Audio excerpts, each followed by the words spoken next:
আজকের রাইডে চোখটি এত সুন্দর যে লেন্স পরানোর পর যেন ভালোই লাগছিল না, তার রিয়েল চোখটা এত ভালো ছিল।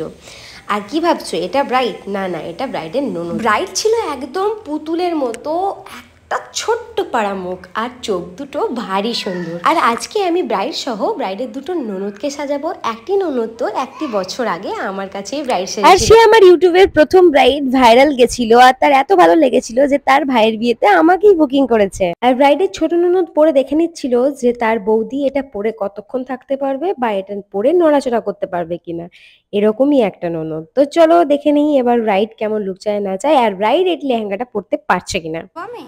হ্যাঁ, হ্যালো ব্রাইডি, বলো কেমন লুক চাই তোমার? আজকে 19শে অক্টোবর, আমি এখন আছি বগডুয়ে। আজকে আমার বগডুয়ে রিসেপশন ব্রাইড। বলো কেমন লুক চাই তোমার?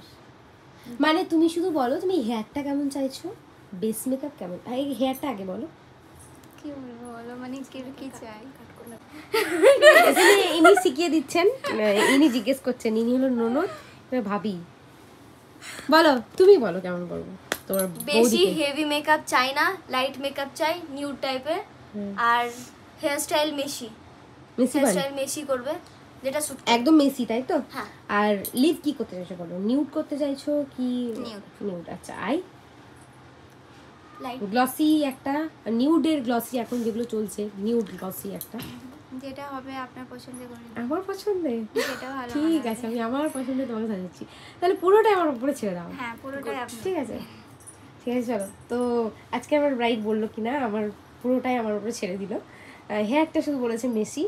আর তারপর আমি মেকআপ শুরু করলাম, আর মেকআপের প্রথমেই তাকে লেন্স পরালাম, প্রত্যেকটা ব্রাইডের ক্ষেত্রে যেটা করি। কিন্তু লেন্স পরানোর পর এটা দেখলাম যে তার দুটো চোখই সেম লাগছে। বলো তো কোন চোখে আমি লেন্স পরিয়েছিলাম? তাই ব্রাইড বলল যে লেন্সটা খুলে দিলেই ভালো হয়, যেহেতু একটু সেমই লাগছে। তাই আমি ব্রাইডের কমফর্ট অনুযায়ী আমি লেন্সটা খুলে দিলাম। তারপর স্টার্ট করলাম মেকআপ, স্টেপ বাই স্টেপ আমি। আর এরকম কে কে আছো বলো তো, ব্রাইড করতে গেছো কিন্তু সেই রুমে গ্যাদারিং আর গ্যাদারিং, মানে এত লোকজন, এত ব্যাগপত্র, এত জিনিসপত্র।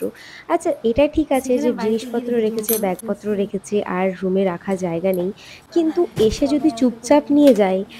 যারা আমার কাছে মেকআপ করেছো এবং আমার মেকআপের ভিডিও অনেকদিন থেকে দেখো, তারা জানো যে আমার 40 থেকে 1 ঘন্টা লাগে একটা ব্রাইডকে রেডি করতে, কিন্তু আজকের ব্রাইডকে রেডি করতে প্রায় 3 থেকে 4 ঘন্টা লেগেছে। কেন?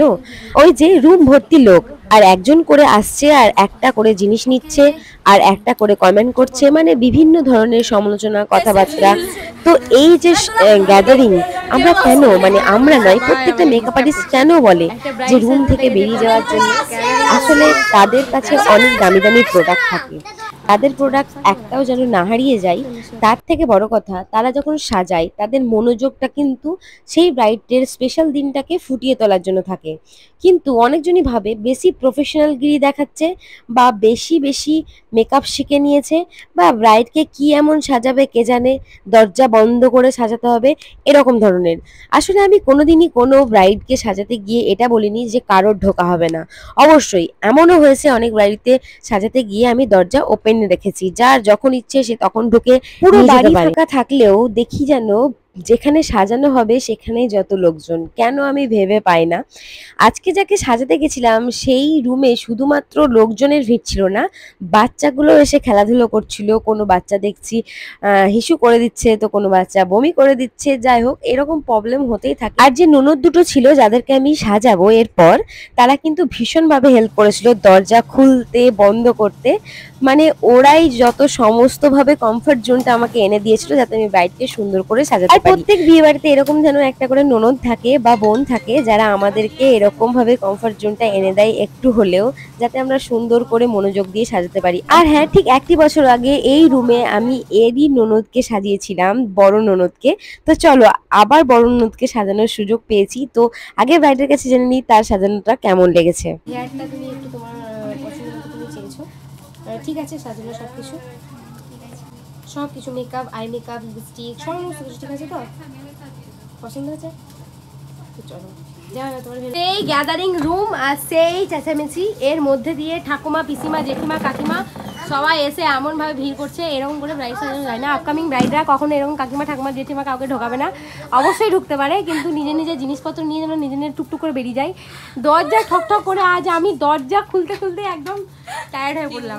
তার সঙ্গে এই যে আমার একটা ব্রাইডের ননদ হেল্প করেছে একটু, ও প্রেগনেন্ট অবস্থায় দরজা খুলতে দাঁড়িয়ে দাঁড়িয়ে, মানে কি করব আজকে আমি কি সিচুয়েশনে পড়েছি তোমাদেরকে কি শেয়ার করব।